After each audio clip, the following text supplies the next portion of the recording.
Hello friend, आप सभी का इस न्यू डायमंड कोचिंग क्लासेज में हार्दिक स्वागत है। आज हम लोग क्लास 12th के फिजिक्स के पहले चैप्टर को पढ़ेंगे, जिसमें हम लोग का टॉपिक है एक दूसरे के समांतर रखे धन तथा ऋण प्लेट के बीच तथा बाहर वैद्युत क्षेत्र की तीव्रता।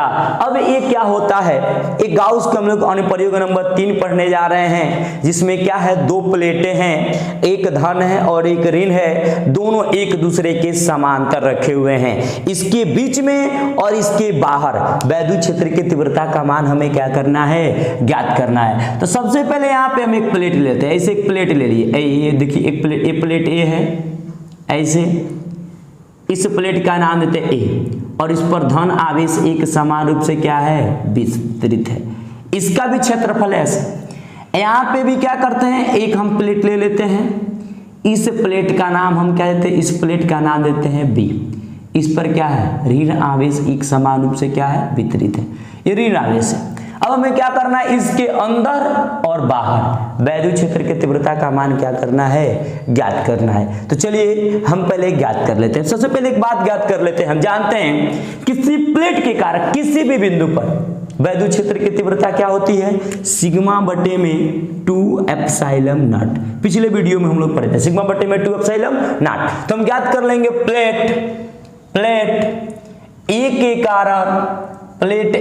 कारण वैद्युत क्षेत्र की तीव्रता, प्लेट ए के कारण वैद्युत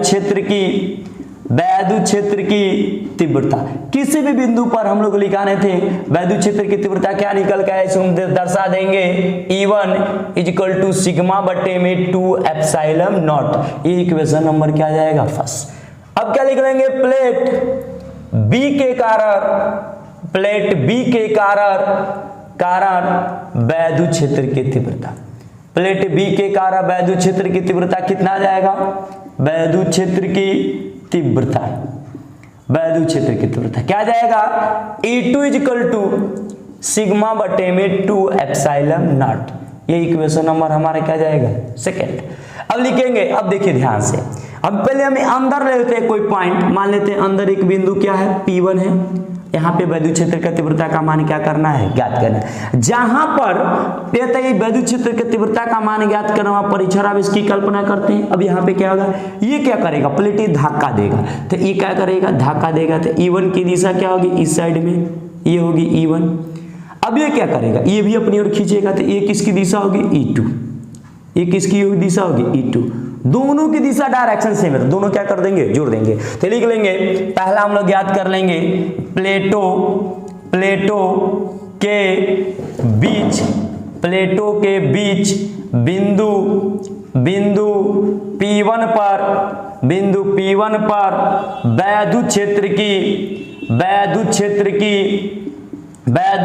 की तीव्रता, वैद्युत क्षेत्र की तीव्रता कितना निकल के आ जाएगा, यहां से हम लिख लेंगे क्या जाएगा, E इक्वल टू E1 और E2 दोनों की डायरेक्शन सेम है, तो डायरेक्शन जब सेम होता है तो क्या जोड़ देते हैं, E1 प्लस क्या जाएगा, E2, क्योंकि दोनों की डायरेक्शन सेम है, एक ही दिशा में, तो इसका मान क्या जाएगा, E1। अब यहां से हम क्या लिख लेंगे, समीकरण 1 व किससे, 2 से, समीकरण 1 व 2 से, 1 व 2 से क्या निकल के आ जाएगा, E इक्वल टू E1 की वैल्यू पुट कर दो, E1 की वैल्यू सिग्मा बटे में 2 एप्सिलॉन नॉट प्लस सिग्मा बटे में 2 एप्सिलॉन नॉट, दोनों की वैल्यू सेम है। और जब दोनों का हर बराबर है तो वह जुड़ जाएगा, क्या जाएगा, सिग्मा 2 सिग्मा अब बटे में 2 एप्सिलॉन नॉट, 2 से 2 कैंसिल, तो E इक्वल टू क्या आ गया, सिग्मा बटे में एप्सिलॉन नॉट। तो हम लोगों ने क्या देखा कि एक अगर धन प्लेट हो, अगर एक ऋण प्लेट हो, दोनों का रेखीय आवेश, दोनों का पृष्ठीय आवेश घनत्व सेम हो, तो हम कह सकते हैं कि उनके बीच में किसी भी बिंदु पर वैद्युत क्षेत्र की तीव्रता सिग्मा बटे में एप्सिलॉन नॉट होती है। अब हम देखते हैं क्या, प्लेटों के बाहर, अब प्लेटों के बाहर किसी भी साइड ले ले, इस साइड ले ले, चाहे इस साइड ले ले, मान वही आएगा। चलिए अब इस साइड ले लेते हैं, इस साइड हम ले लेते हैं P2 ले लिए। अब ये प्लस वाले आप परीक्षण आवेश की कल्पना करेंगे तो प्लस वाला क्या करेगा, धक्का देगा ऐसे, तो इसकी दिशा ये होगी, ये दिशा होगी E1 की। आइए क्या करेगा, अपनी ओर खींचेगा, तो इसकी दिशा क्या होगी E2, ये E1 और ये क्या है E2, दोनों की डायरेक्शन अब क्या है अपोजिट, तो घटाएंगे तो क्या लिखेंगे, लिखेंगे 2 नंबर, यहाँ पे 2 नंबर डेरिवेशन करने जा रहे हैं प्लेटो के बाहर, तो लिखेंगे प्लेटो के बाहर, प्लेटो के बाहर बिंदु P2 पर वैद्युत क्षेत्र की तीव्रता, बिंदु P2 पर वैद्युत क्षेत्र की तीव्रता। अब दोनों की डायरेक्शन क्या अपोजिट, तो घटा देंगे, तो E इक्वल टू क्या आ जाएगा E1 माइनस क्या E2।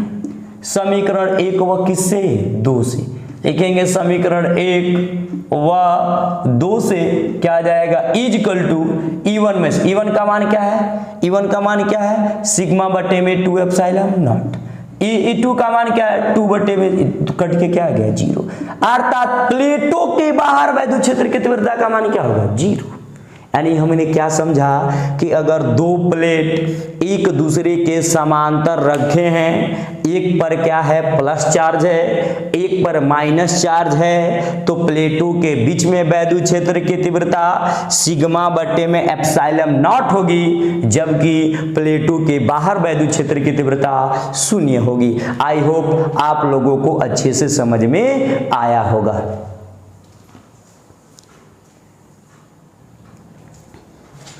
अब हम लोग का सबसे लास्ट गाउस के प्रमेय का अनुप्रयोग है गाउस के प्रमेय से कूलाम के नियम का क्या सत्यापन। अब जैसे ये हम लोग पढ़ेंगे ये चैप्टर पूर्ण रूप से समाप्त हो जाएगा, यानी हम लोग पहले चैप्टर को कंप्लीट कर लिए, इसके बाद न्यूमेरिकल को सॉल्व करेंगे, फिर हम सेकेंड चैप्टर को स्टार्ट करेंगे। तो क्या दिया है गाउस के प्रमेय से कूलाम के नियम का क्या सत्यापन। चलिए ज्ञात करते हैं। सबसे पहले मान लेंगे यहां पर एक प्लस क्यू आवेश है। कूलाम का नियम शायद सबको पता होगा कि अगर 2 बिंदु आवेश एक दूसरे से r दूरी पर स्थित हो तो उसके लिए फार्मूला होता है, उनके बीच लगने वाले बल का मान होता है, ये क्या होता है 1/4 pi epsilon not Q upon r का क्या स्क्वायर। ये हमें प्रूफ करना। तो मान लेंगे एक बिंदु आवेश है, पॉइंट चार्ज है, इससे r दूरी पर एक बिंदु P है,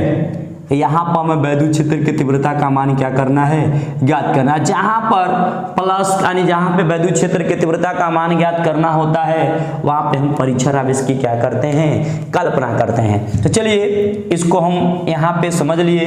तो सबसे पहले अपने स्टेटमेंट में क्या लिखेंगे, माना एक प्लस क्यू आवेश, माना एक प्लस क्यू आवेश बिंदु O पर स्थित है, बिंदु O पर स्थित है। O से स्मॉल r दूरी पर एक बिंदु P है, जहां वैद्युत क्षेत्र के तीव्रता का मान ज्ञात करना, तीव्रता का मान ज्ञात करना है। आप लोगों को अच्छे से पता होगा कि गाउस का प्रमेय केवल बंद पृष्ठ के लिए कार्य करता है। तो हम लोग क्या करेंगे, यहाँ पे बिंदु P से होकर जाने वाला एक गोलाकार, एक ऐसा गोलाकार, ये मैंने इस गोलाकार एक बंद पृष्ठ की क्या कर दिए कल्पना कर दिए। गोलाकार मैंने बंद पृष्ठ की क्या कर दिए कल्पना कर दिए। अब क्या करेंगे इस गोले से, तो यहाँ पे पहले स्टेटमेंट को लिखेंगे इसके लिए बिंदु P से होकर जाने वाली एक गोलाकार गॉसियन पृष्ठ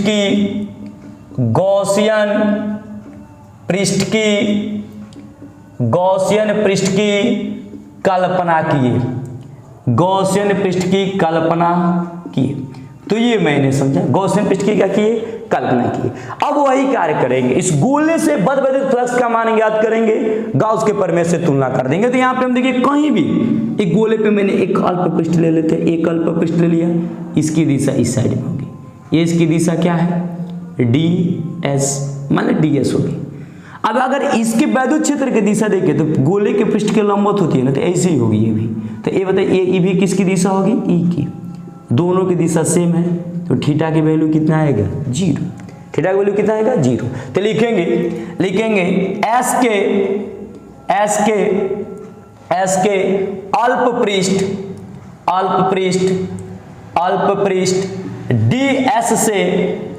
ds से बद वैद्युत फ्लक्स। जब पृष्ठ अल्प है तो बद वैद्युत फ्लक्स का मान भी क्या होगा, अल्प होगा। तो लिख सकते हैं d phi is equal to क्या हो जाएगा, E d s cos theta. यहां पे थीटा के वैल्यू पहले लिख लेते हैं, लिख लेंगे संपूर्ण एस पृष्ठ से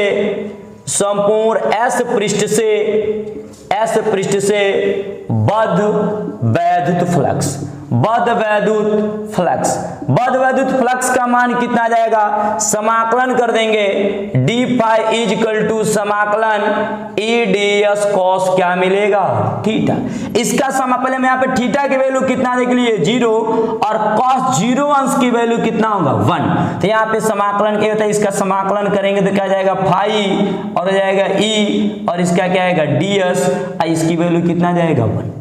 अब ds का समाकलन कर लेंगे तो फाई इज इक्वल टू ई, इसकी वैल्यू क्या जाएगा, s। किसी को कोई डाउट?